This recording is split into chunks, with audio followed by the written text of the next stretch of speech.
ఒక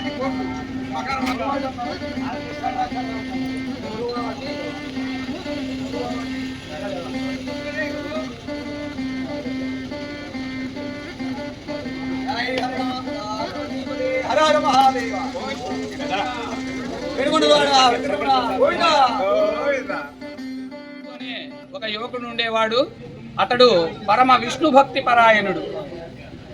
అతడికి వివాహం చేయదలిచారు పెద్దలు. తల్లిదండ్రులు అతని కోసం ఒక కన్యని వెతికారు. ఆమె పేరు మధురవల్లి. ఆమె సాక్షాత్తు లక్ష్మీ అవతారంగా భావిస్తారు. ఆమె వివాహ సమయంలో తన భర్తని ఒక కోరిక కోరింది. ఏమనయ్యా అంటే, ప్రతిరోజు కూడా విష్ణు ఆరాధన చేయాలి. విష్ణు ఆరాధన చేసిన తరువాత సహస్రం అంటే 1000 మందికి అన్నదానం చేసిన తర్వాత మాత్రమే భోజనం చేయాలి అనే కోరిక కోరింది. అందుకు కాలయుడు సరేనని ఒప్పుకున్నాడు. వివాహం వైభవంగా జరిగింది. కార్యక్రమం విష్ణుమూర్తిని సేవించే కార్యక్రమం, పూజా కార్యక్రమాలు, అనంతరం అన్నదానం జరుగుతూ ఉన్నాయి. ఇలా కొంతకాలం జరిగిన తర్వాత ఏమైందంటే అతనికి ధనానికి కొరత ఏర్పడింది. అలా ధనానికి కొరత ఏర్పడటంతో అతడు చోరుడుగా మారాడు.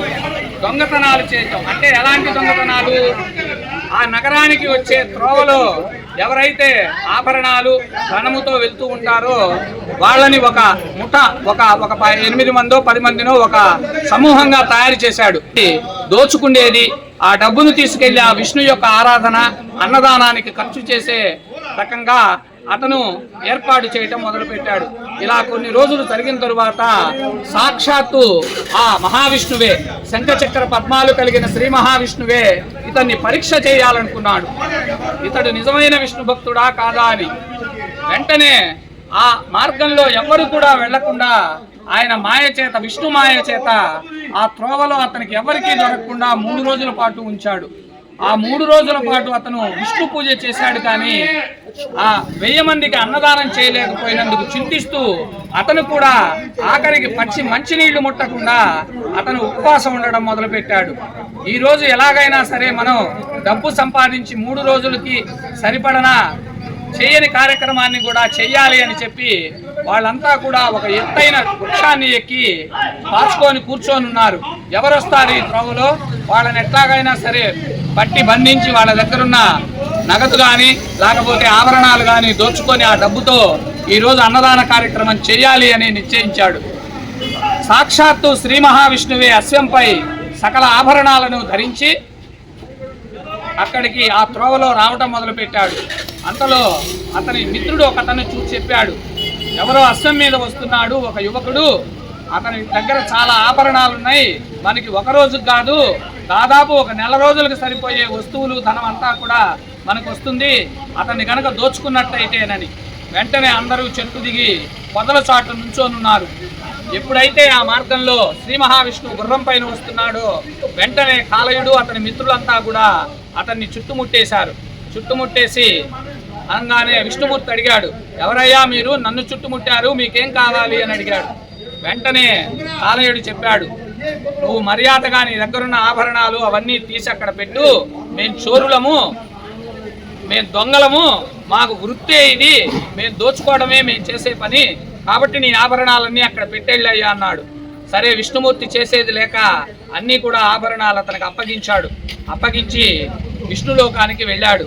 వెళ్ళి అక్కడ గరుత్మంతుణ్ణి, ఆయన దగ్గర ఉండే విక్షసేనుడు అనే ఒక బంటు, వాళ్ళిద్దరినీ కూడా ఆదేశించాడు.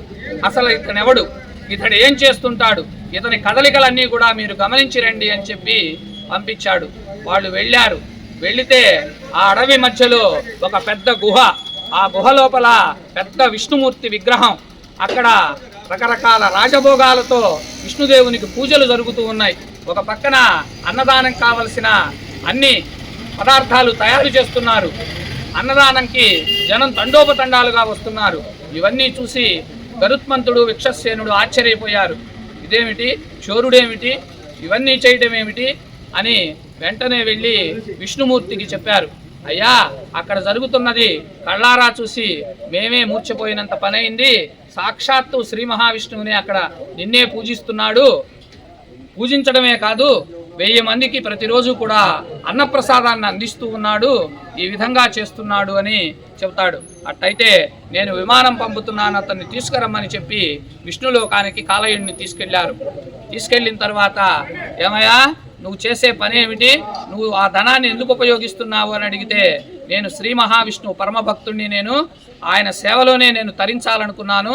నా భార్య వివాహ సమయంలో నన్ను ఒక కోరిక కోరింది, విష్ణుమూర్తికి మనం జీవించి ఉన్నంత కాలం పూజలు జరగాలని, రోజు 1000 మందికి అన్నదానం జరగాలని కోరింది. ఆ ప్రకారమే నేను చేస్తున్నానయ్యా. నా దగ్గర ఉన్న ధనమంతా అయిపోయింది. అందుకని నేను చోరుడుగా మారి చోర వృత్తిలో ఉండి కూడా నేను విష్ణు కార్యక్రమాలనే నిర్వహిస్తున్నాను అని చెప్పంగానే విష్ణుమూర్తి భక్తునిగా నువ్వు ప్రపంచ ప్రఖ్యాతి పొందుతావు. ప్రపంచంలో ఎక్కడైనా సరే కళ్యాణ మహోత్సవం జరిగితే ఆ రోజు తెల్లవారి జరిగే ఉత్సవంలో చోర సంహారం అంటే మామూలుగా ఈరోజు మనకి అశ్వవాహనం జరగాలి. శ్రీ మహావిష్ణువు అశ్వవాహనం పైన ఊరేగాలి. మన ఎవరికి కూడా గుర్రాలు లేవు. అందువల్ల మనకు ఆ ఉత్సవం బదులు మనం మామూలుగా ఉత్సవం చేసుకుంటున్నాం. అలా నువ్వు తిరుమంగయాళ్వారుగా ప్రసిద్ధికెక్కి నీ కథ గురించి ప్రతివారు కూడా చెప్పుకునే విధంగా నీకు వరమిస్తున్నాను.